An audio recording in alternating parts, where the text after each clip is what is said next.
আসসালামু আলাইকুম, স্বাগত জানাচ্ছি RTV সন্ধ্যার সংবাদে। শুনছিলেন মার্কেন্টাইল ব্যাংক শিরোনাম। পুরো সংবাদে আপনাদের সঙ্গে আছি আমি নাবিলা হাসান।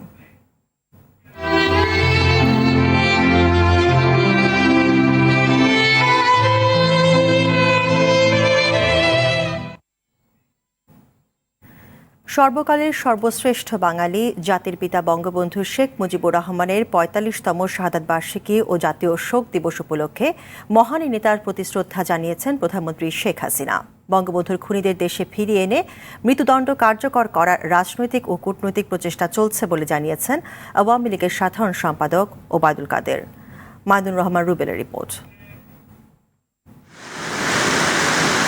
সূর্যোদয়ের সাথে সাথে ধানমন্ডি ৩২ নম্বরে বঙ্গবন্ধুর স্মৃতি জাদুঘরের সামনে জাতির জনকের প্রতিকৃতিতে পুষ্পস্তবক অর্পণের মাধ্যমে শ্রদ্ধা নিবেদন করেন প্রধানমন্ত্রী শেখ হাসিনা। সশস্ত্র বাহিনীর একটি চৌকস দল রাষ্ট্রীয় সালাম জানায়, বেজে ওঠে বিউগলের করুণ সুর। পরে ১৫ আগস্টের শহীদদের রুহের মাগফিরাত ও শান্তি কামনা করে বিশেষ মোনাজাত করা হয়। এ সময় প্রধানমন্ত্রীর সঙ্গে ছিলেন তার কন্যা সায়মা ওয়াজেদ হোসেন পুতুল। এরপর প্রধানমন্ত্রী শেখ হাসিনা বনানী কবরস্থানে যান। সেখানে তার মা বঙ্গমাতা শেখ ফজিলতুন্নেসা মুজিব, ভাই শেখ কামাল, শেখ জামাল ও শেখ রাসেল সহ ১৫ আগস্টের শহীদদের কবরে শ্রদ্ধা নিবেদন করেন। বনানীতে শ্রদ্ধা নিবেদন শেষে আওয়ামী লীগের সাধারণ সম্পাদক ওবায়দুল কাদের বলেন, বঙ্গবন্ধুর পলাতক খুনিদের দেশে ফিরিয়ে আনতে চেষ্টা চলছে। বঙ্গবন্ধুর বাকি ৫ খুনিকে স্বদেশে ফিরিয়ে এনে মৃত্যুদণ্ড কার্যকর করার প্রয়াস এবং কূটনৈতিক প্রচেষ্টা আরও জোরদার করা হয়েছে। প্রধানমন্ত্রীর শ্রদ্ধা নিবেদন শেষে আওয়ামী লীগের সহযোগী সংগঠন বিভিন্ন স্তরের নেতারা বঙ্গবন্ধুর প্রতি শ্রদ্ধা জানান। যুক্তরাষ্ট্রে এবং কানাডায় অন্য খুনিরা এখনও পালিয়ে আছে, তাদেরকে দেশে ফিরিয়ে এনে তাদের রায় বাস্তবায়নের মাধ্যমেই জাতি সম্পূর্ণরূপে কলঙ্কমুক্ত হতে পারবে বলে আমি মনে করি। দিনভর নানা কর্মসূচির মধ্য দিয়ে জাতীয় শোক দিবস পালন করছে আওয়ামী লীগ সহ বিভিন্ন সংগঠন। মাইদুর রহমান রুবেল, RTV, ঢাকা। ১৫ আগস্ট জাতীয় শোক দিবস উপলক্ষে আওয়ামী লীগের সহযোগী সংগঠন ও বিভিন্ন প্রতিষ্ঠানের পক্ষ থেকে ধানমন্ডি ৩২ নম্বরে জাতির পিতার প্রতিকৃতিতে ও বনানী কবরস্থানে বঙ্গবন্ধু পরিবারের শহীদ সদস্যদের প্রতি শ্রদ্ধা জানানো হয়। এয়ার বাদলের রিপোর্ট। হাজার বছরের শ্রেষ্ঠ বাঙালি জাতির পিতা বঙ্গবন্ধু শেখ মুজিবুর রহমানের প্রতিকৃতিতে শ্রদ্ধা জানাতে ধানমন্ডি ৩২ নম্বরে যান স্পিকার, ডেপুটি স্পিকার, আওয়ামী লীগের সিনিয়র নেতা, আইজিপি, র্যাব, ডিজি ও ডিএমপি কমিশনার। শ্রদ্ধা জানিয়েছে বিভিন্ন সামাজিক ও সাংস্কৃতিক সংগঠন। ধানমন্ডি ও বনানীতে শ্রদ্ধা জানান ১৫ আগস্ট শহীদ পরিবারের সন্তান ঢাকা দক্ষিণের mayor barrister Sheikh Fazle Noor Taposh, Jubo League chairman Sheikh Fazle Shams পরশ ও সাধারণ সম্পাদক মাইনুল হোসেন খান নিখিল। শ্রদ্ধা জানান ধানমন্ডি ও বনানীতে। ধানমন্ডি ৩২ নম্বরে মহিলা আওয়ামী লীগের নেতাকর্মীরা শ্রদ্ধা জানান ছাত্রলীগ সহ বিভিন্ন সংগঠনের নেতাকর্মীরা। ঢাকা বিশ্ববিদ্যালয়ের পক্ষ থেকে উপাচার্য ডক্টর মোহাম্মদ আখতারুজ্জামান শ্রদ্ধা জানান। FDC-তে চলচ্চিত্র উন্নয়ন কর্পোরেশন আয়োজিত অনুষ্ঠানে অংশ নেন তথ্যমন্ত্রী হাসান মাহমুদ। পরে চলচ্চিত্র শিল্প সংশ্লিষ্ট 18টি সংগঠন আয়োজিত অনুষ্ঠানে অংশ নেন মন্ত্রী। বাংলাদেশ ইস্পাত ও প্রকৌশল কর্পোরেশনের পক্ষ থেকে বঙ্গবন্ধুর প্রতিকৃতিতে শ্রদ্ধা জানানো হয়েছে। পল্টন থানা আওয়ামী লীগের পক্ষ থেকে পবিত্র কোরআন খতম, দোয়া মাহফিল ও খাবার বিতরণ করা হয়। বনানী সুপার মার্কেটে ব্যবসায়ী সমিতির উদ্যোগে দোয়া ও খাবার বিতরণ করা হয়েছে। আজিমপুরে দিবসটি উপলক্ষে খাবার বিতরণ করা হয়। এতে ঢাকা মহানগর দক্ষিণ আওয়ামী লীগের সাধারণ সম্পাদক হুমায়ুন কবির উপস্থিত ছিলেন। AR বাদল, RTV, ঢাকা। সামাজিক বা অর্থনৈতিক একটি বৈষম্যহীন সমাজ ব্যবস্থা গড়ে তোলার স্বপ্ন দেখেছিলেন বঙ্গবন্ধু। আহ্বান করেছিলেন ধর্ম, বর্ণ, পেশা কিংবা রাজনৈতিক বিভেদের উঠে ক্ষুধা দারিদ্র্যমুক্ত স্বপ্নের বাংলাদেশ গড়ার। কিন্তু মহান নেতার মৃত্যুর ৪৫ বছরে তার কতটা বাস্তবায়ন ঘটেছে বিশ্লেষকরা বলছেন, অর্থনৈতিক উন্নয়ন হয়েছে ঢের, তবে এখনো অনেক পিছিয়ে সামাজিক ন্যায্যতার বিচারে। যদিও এখনো তা সম্ভব, তবে তার জন্য জাতির পিতার আদর্শ বুকে লালন করে এগিয়ে যেতে হবে। মারুফ রেজা রিপোর্ট। এক সাগর রক্ত আর অনেক প্রাণের বিনিময়ে পাওয়া এ মাটি, মুক্ত আকাশ, পাখি, ফুল, প্রকৃতি, সেই সঙ্গে স্বাধীন বাংলাদেশের লাল সবুজ পতাকা। যার দৃঢ় সাহসিকতায় এত প্রাপ্তি, তিনি বঙ্গবন্ধু শেখ মুজিবুর রহমান, যার দৃপ্ত কণ্ঠে কণ্ঠ মিলিয়ে 7.5 কোটি মানুষ বলতে পেরেছিল, পশ্চিম পাকিস্তানের অর্থনৈতিক সামাজিক শোষণ বৈষম্য মানি না। দেশ স্বাধীনের পর তেমনি এক বৈষম্যহীন সমাজ গড়ে তুলতে কাজ শুরু করেছিলেন বঙ্গবন্ধু। স্বাধীনতার মূল মন্ত্র যথার্থ বাস্তবায়নে দ্বিতীয় বিপ্লবের কর্মসূচির ঘোষণাও দিয়েছিলেন, যার লক্ষ্য ছিল দুর্নীতি দমন, প্রান্তিক জনগোষ্ঠীর উন্নয়ন, জাতীয় ঐক্য প্রতিষ্ঠা। দুঃখী মানুষের মুখে হাসি ফোটাতে চাই। কিন্তু জাতির পিতার যে আদর্শ ও স্বপ্ন নিয়ে আজকের স্বাধীন বাংলাদেশ, তার কতটা প্রতিফলন ঘটেছে আজকের সময়ে? বঙ্গবন্ধুর স্থান ইতিহাসে অনন্য, আমাদের মহান মুক্তিযুদ্ধের কারণ, এই কথা অবশ্যই আমাদের মনে রাখা দরকার।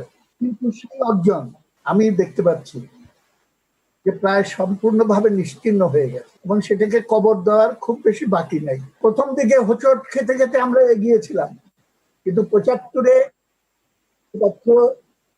তাতেও সন্তুষ্ট হয়নি। বিশ্লেষকরা বলছেন, অর্থনৈতিক ও অবকাঠামোগত উন্নয়ন ঘটলেও বৈষম্য রয়ে গেছে সবখানে।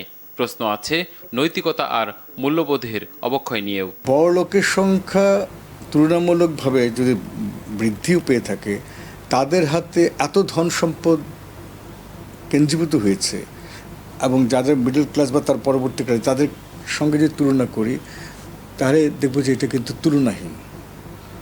এটিকে পাকিস্তান আমলে হয়েছিল, এটি আবার এখন হচ্ছে, যেটি ভয়ের কারণ। অল্প কিছু মানুষের হাতে কোটি কোটি টাকার সম্পদ লুটপাটের মাধ্যমে কুক্ষিগত করা, সেইটাকে আমি উন্নয়ন বলি। উন্নয়ন হলো সমস্ত জনগণের ভেতরে সম্পদের সুষম বন্টন। তবে নিরাশার মধ্যে আছে আশার আলো। তারা বলছেন, বঙ্গবন্ধুর আদর্শ বাস্তবায়নের মাধ্যমে এখনো এমন অবস্থা থেকে উত্তরণ সম্ভব। বৈষম্যের কথা তুলে ধরেছেন এবং একটা বৈষম্যহীন সমাজ বা ন্যায্য সমাজ যেন গড়ে তুলেছে, সে কথাটা বলেছেন। আশা করি যারা বঙ্গবন্ধুর কথা বলছেন, বিশেষ করে বঙ্গবন্ধু কন্যা, এই বিষয়টির দিকে নজর রাখবেন। এজন্য বঙ্গবন্ধুর হাতে গড়া আওয়ামী লীগকেই এগিয়ে আসতে হবে। তারা বলছেন, বঙ্গবন্ধুর আদর্শকে যেমন বেশি বেশি চর্চা করতে হবে, তেমনি জাতির পিতার দেখানো পথে রাজনীতির উপর প্রাধান্য দিতে হবে দেশের স্বার্থকে। এই অবস্থার পরিবর্তন ঘটাতে পারে আমাদের মধ্যে মানবিক ঐক্যবোধ। মারুফ রেজা, RTV, ঢাকা। বঙ্গবন্ধু হত্যাকাণ্ডে জড়িতদের বিচার হলেও এর পেছনের কুশীলবরা আজও রয়ে গেছে ধরাছোঁয়ার বাইরে। চিহ্নিত করতে এখনও কোনো উদ্যোগও নেওয়া হয়নি। বিশেষজ্ঞরা বলেন, দ্রুত ফ্যাক্ট ফাইন্ডিং কমিশন গঠন করে এই চূড়ান্ত সুরাহা করা ইতিহাসের দায়। নিজের দায়িত্বের জায়গা থেকে সর্বোচ্চ চেষ্টার কথা জানান আইন মন্ত্রণালয়ের সম্পর্কিত সংসদীয় স্থায়ী কমিটির সভাপতি আব্দুল মতিন খসরু। খান আলমিনের রিপোর্টে বিস্তারিত। কর্নেল ফারুক, রশিদ, ডালিম, ঘৃণিত এই নামগুলো সবারই জানা। এরা বাঙালির হৃদস্পন্দন বঙ্গবন্ধু শেখ মুজিবুর রহমানকে পরিবারসহ হত্যা করে। 2010 সালে আওয়ামী লীগ সরকার খুনিদের বিচারের রায় কার্যকর করে জাতিকে কিছুটা হলেও দায়মুক্ত করেছে। বঙ্গবন্ধু সরকারের প্রতি হেনরি কিসিঞ্জার এবং নিক্সনের যে মনোভাব, সেই জায়গাগুলো আমাদেরকে দেখতে হবে এবং সেই সঙ্গে মিলিয়ে বাংলাদেশের রাজনৈতিক পরিমণ্ডলে যেসব চরিত্রগুলোর নাম আমরা বিভিন্ন সময় জেনেছি, তারা তখন কিভাবে কে রোল প্লে করেছিল, সেই জিনিসটির একটা কিন্তু আসলে দালিলিক একটা নথিবদ্ধকরণ। আওয়ামী লীগের নেতারা জাতির জনককে হত্যার জন্য খন্দকার মোশতাক ও জিয়াউর রহমানকে দায়ী করেন। খন্দকার মোশতাক এবং জিয়া ছিল মাস্টার মাইন্ড, তারাই হুকুম দিয়ে করিয়েছে। তার প্রমাণ হলো খুনিরা খুন করার পরে জিয়ার কাছে গিয়েছিল। জিয়া বলল, so what, patient is dead, patient is dead, vice patient is there, যেন গায়ে লাগে না। তো মোশতাকও এরকম, সেও তারাই খুনটা করিয়েছে। কিন্তু এখন পর্যন্ত এসব কিছু চিহ্নিত করতে কোনো উদ্যোগ নেয়নি আওয়ামী লীগ, যদিও আগস্ট এলেই কমিটি গঠনের কথা শোনা গেছে বছরান্তে। আমাদের কমিটিতে যারা এই বঙ্গবন্ধু নির্মম হত্যাকাণ্ডের নেপথ্য নায়ক তাদের বিচারের জন্য একটা সুপারিশ করা এবং তারা যাতে বিচারের সম্মুখীন হয়, এখনও যারা জীবিত আছে সেই জন্য ব্যবস্থা করার জন্য আমি আমাদের সংসদীয় কমিটিতে এই বিষয়টা উত্থাপন করব। বঙ্গবন্ধু হত্যার পেছনের কুশীলবদের চিহ্নিত করতে ফ্যাক্ট ফাইন্ডিং কমিশন গঠনের প্রয়োজনীয়তার কথা দীর্ঘদিন ধরেই বলছেন এই গবেষক। যেসব জিনিসকে আমরা আমাদের জায়গা থেকে গুরুত্বপূর্ণ মনে করি, যেসব দলিল এবং যেসব সময়টা বিশেষ করে ওই সব জিনিসগুলো উদ্ধার করার তেমন কোনো উদ্যোগ নিয়েছে সেটা আমার জানা নেই। আমি মনে করি যে এই অসম্পূর্ণতা এটা দূর করা দরকার। বঙ্গবন্ধু হত্যার সময় ব্যক্তিগতভাবে কার কি ভূমিকা ছিল, সাংগঠনিকভাবে কারা কতটা দায়ী আর আন্তর্জাতিক মহলে কার অবস্থান কি ছিল তা নথিভুক্ত করা ইতিহাসের দায়, আর এই দায় মেটানোর দায়িত্ব আওয়ামী লীগের উপরেই বর্তায়। খান আলামিন, RTV, ঢাকা। বঙ্গবন্ধু শেখ মুজিবুর রহমানের হত্যাকাণ্ডে ফাঁসি কার্যকর হওয়া বরখাস্ত ক্যাপ্টেন আব্দুল মজিদের বয়ানে উঠে এসেছিল 15ই আগস্টের নানান ঘটনা। এই হত্যাকাণ্ডে সমর্থন জুগিয়েছিলেন মেজর জিয়া। আসামিদের বিদেশে পাঠানোর ব্যাপারেও জিয়ার ভূমিকা ছিল সবচেয়ে বেশি। সালে জিয়াউর সাহেব 10টা-11টার দিকে ক্যান্টনমেন্ট অডিটোরিয়ামে সব ঢাকা ক্যান্টনমেন্টের জওয়ান এবং অফিসারদেরকে ওখানে অ্যাড্রেস করেন। ওখানে উনি মোটিভেট করেন যে এখন যে ঘটনা গত রাতে ঘটে গেছে, তোমরা সে সমস্ত নিয়ে কোনো রকম মাথা ঘামাবে না, তোমরা সব চেইন অফ কমান্ডে ফিরে যাও, সবাই কাজকর্ম করো, এটা জাতীয় ব্যাপার, এটা আমাদের ব্যাপার নয়। এইভাবে উনি মোটিভেটিং লেকচার দিয়েছে ওখানে ক্যান্টনমেন্ট অডিটোরিয়ামে। উনি বঙ্গভবনে ওই খুনিদের সাথে দেখা সাক্ষাৎ করতেন। ওনার কথাবার্তা বোঝা যাচ্ছে, দেখা গেছে যে উনি কুর সমর্থক, ওদের সাথে ওনার এই সব কিছু যোগাযোগ। যেহেতু আমরা বঙ্গভবনে ডিউটিরত ছিলাম, স্কট ডিউটি, সেখান থেকে আমাদেরকেও ওখানে ব্যাংককে পাঠিয়ে দিয়েছি। 15ই আগস্ট বাঙালি জাতির কলঙ্কের দিন। 1975 সালের এই দিনে সেনাবাহিনীর কিছু বিশ্বাসঘাতক কর্মকর্তা জাতির জনক বঙ্গবন্ধু শেখ মুজিবুর রহমানকে সপরিবারে হত্যা করে আঘাত হানে বাঙালি জাতির অস্তিত্বে। বঙ্গবন্ধুর সঙ্গে সেই রাতে প্রাণ হারান বঙ্গমাতা শেখ ফজিলতুন্নেসা মুজিব, 3 পুত্র 2 পুত্রবধূ সহ পরিবারের 18 সদস্য। এই হত্যাকাণ্ড বিশ্বের ইতিহাসে নিকৃষ্টতম। রুহুল আমিন তুহিনের রিপোর্টে বিস্তারিত। দেশ স্বাধীনের মাত্র 3.5 বছরের মাথায় বঙ্গবন্ধুর নেতৃত্বে যুদ্ধ বিধ্বস্ত বাংলাদেশ ঘুরে দাঁড়াতে শুরু করে। ধ্বংসস্তূপ থেকে যাত্রা করে যে বছর জিডিপিতে রেকর্ড অর্জন হয়, খাদ্য ঘাটতি কাটিয়ে স্বয়ংসম্পূর্ণ হয় দেশ, ঠিক তখন স্বাধীনতার পরাজিত শত্রুরা অগ্রযাত্রা থামিয়ে দিতে চূড়ান্ত আঘাত হানে। 1975-এর 15ই আগস্ট বাংলাদেশের ইতিহাসে সবচেয়ে অন্ধকার রাত। তখনও আলো ফোটেনি। দূর থেকে ভেসে আসছিল আজানের ধ্বনি। ধানমন্ডি 32 নম্বর সড়কের চারপাশে অবস্থান নেয় সৈন্য বোঝাই কয়েকটি ট্রাক ও জিপ। পজিশন নেয় ভারী কামান। প্রচণ্ড গোলাগুলির শব্দে রাতের স্তব্ধতা ভেঙে খান খান হয়ে যায়। বিকট শব্দে ঘুম ভাঙে সবার। কি হচ্ছে জানতে কয়েক জায়গায় টেলিফোন করেন বঙ্গবন্ধু। কাঙ্ক্ষিত সাড়া না পেয়ে দোতলার সিঁড়ি দিয়ে নিচে নামতে থাকেন। সিঁড়িতেই বঙ্গবন্ধুর পথ আটকে দাঁড়ায় ঘাতকরা। কি চায় তারা? বঙ্গবন্ধু জানতে চাইলে থমকে যায় সবাই। সম্বিত ফিরে পেয়েই শুরু করে ব্রাশ ফায়ার। সিঁড়িতেই লুটিয়ে পড়েন 1000 বছরের শ্রেষ্ঠ বাঙালি। যে দেশের দামাল ছেলেরা হাসি মুখে মৃত্যুকে আলিঙ্গন করতে পারে, সেই দেশের স্বাধীনতাকেও নষ্ট করতে পারবে। আমার বাংলাদেশ স্বাধীন হবেই। বঙ্গবন্ধু বাঙালিদেরকে ভালোবাসতেন। বঙ্গবন্ধু কখনো বিশ্বাস করতেন না যে বাঙালি কেউ বঙ্গবন্ধুকে হত্যা করতে পারে।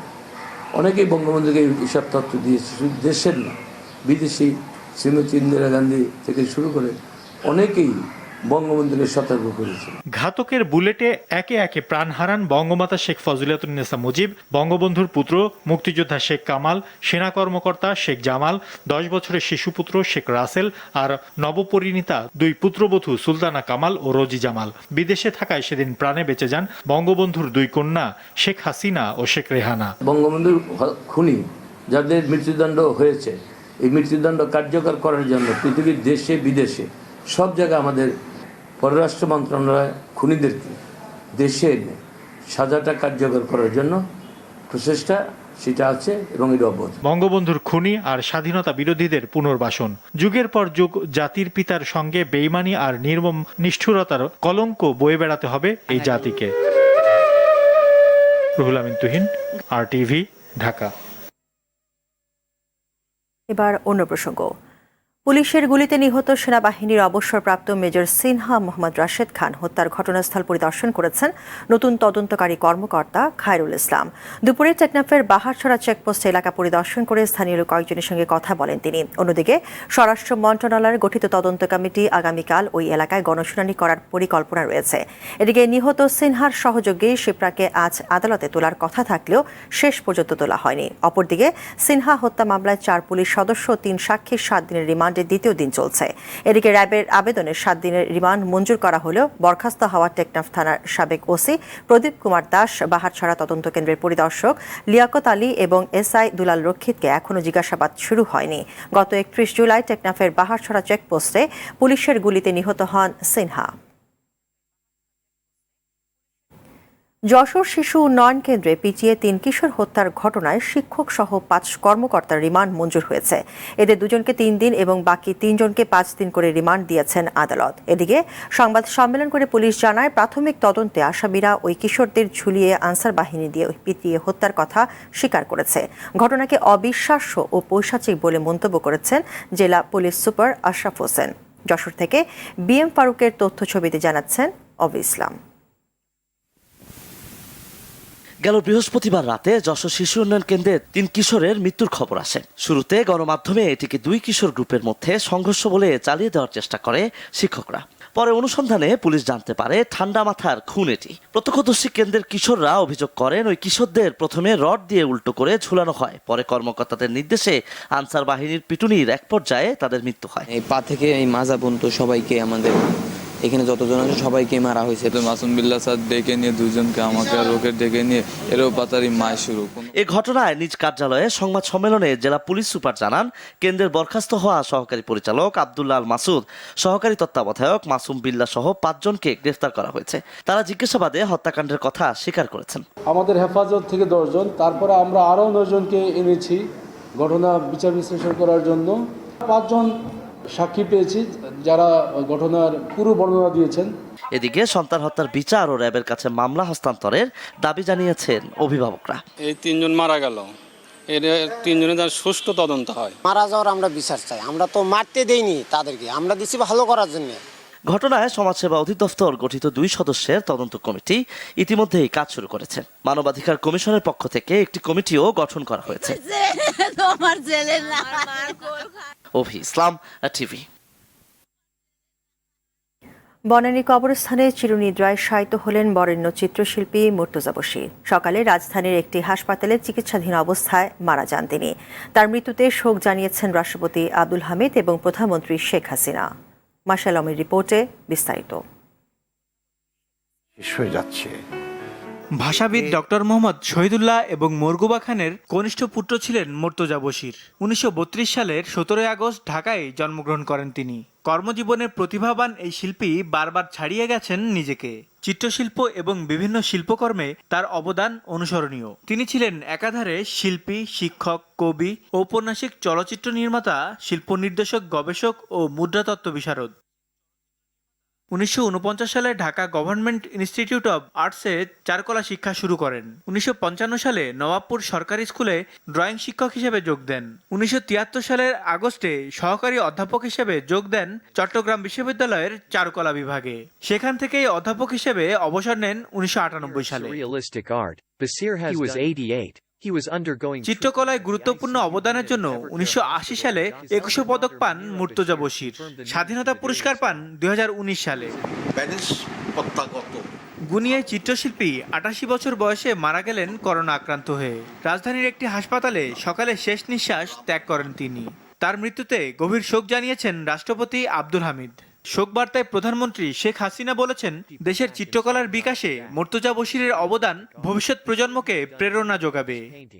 আসরের নামাজের পর জানাজা শেষে তাকে বনানী কবরস্থানে দাফন করা হয়। মাশাল আলমি, RTV, ঢাকা।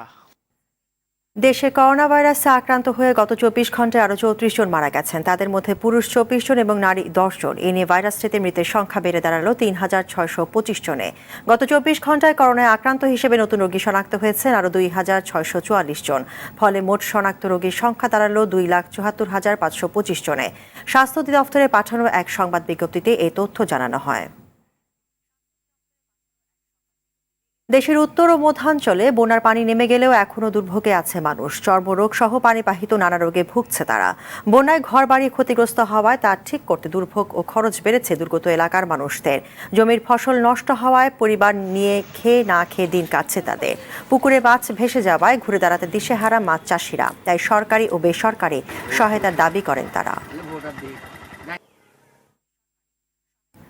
নোয়াখালীর কোম্পানিগঞ্জে ছোটফেনী নদীতে নিখোঁজ 3 পর্যটকের মধ্যে নজরুল ইসলামের মরদেহ পাওয়া গেছে। বিকেলে তার মরদেহ উদ্ধার করে ডুবুরি দল। এখনও নিখোঁজ রয়েছে আনোয়ার হোসেন ও মেহেদি হাসান। এর আগে সকালে মুসাপুর ক্লোজারের পশ্চিম অংশে নদীতে মাছ ধরতে গিয়ে নিখোঁজ হন তারা।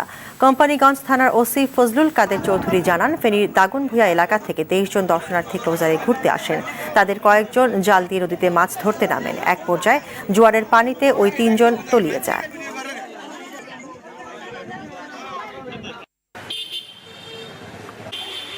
আপাতত দেশের মাটিতে কোনো ধরনের ক্রিকেট ম্যাচ আয়োজন করা হবে না বলে জানিয়েছেন বিসিবির সভাপতি নাজমুল হাসান পাপন। আর নিষেধাজ্ঞার মেয়াদ শেষ হওয়ার পর থেকে সাকিব আল হাসান জাতীয় দলে খেলতে পারবেন বলে জানান বিসিবি বস। দর্শক, করোনা ভাইরাস নিয়ে আতঙ্কিত হবেন না, সতর্ক হন, নিজে পরিচ্ছন্ন থাকুন, মাস্ক পরুন, অন্যকে সচেতন করুন। এই সংকট মুহূর্তে প্রয়োজনীয় সব তথ্য নিয়ে আপনাদের পাশে আছে আরটিভি। সন্ধ্যার সংবাদে এ পর্যন্তই। আরটিভির সর্বশেষ সংবাদ জানতে যে কোনো মোবাইল থেকে 24141 নম্বরে ডায়াল করুন। আর মোবাইল ফোনের সংবাদ দেখতে অ্যাপ স্টোর, গুগল প্লে বা উইন্ডোজ স্টোর থেকে ডাউনলোড করুন আরটিভি অ্যাপস। এছাড়াও তাৎক্ষণিক ও বিনোদন সংবাদ জানতে বিশ্বের যে কোনো প্রান্ত থেকে ভিজিট করুন rtvonline.com, facebook.com/rtvonline ও youtube.com/rtvdigitals। এখন থেকে আরটিভির সব বিনোদনমূলক অনুষ্ঠান দেখতে পারবেন আরটিভি প্লাসে। ধন্যবাদ সবাইকে।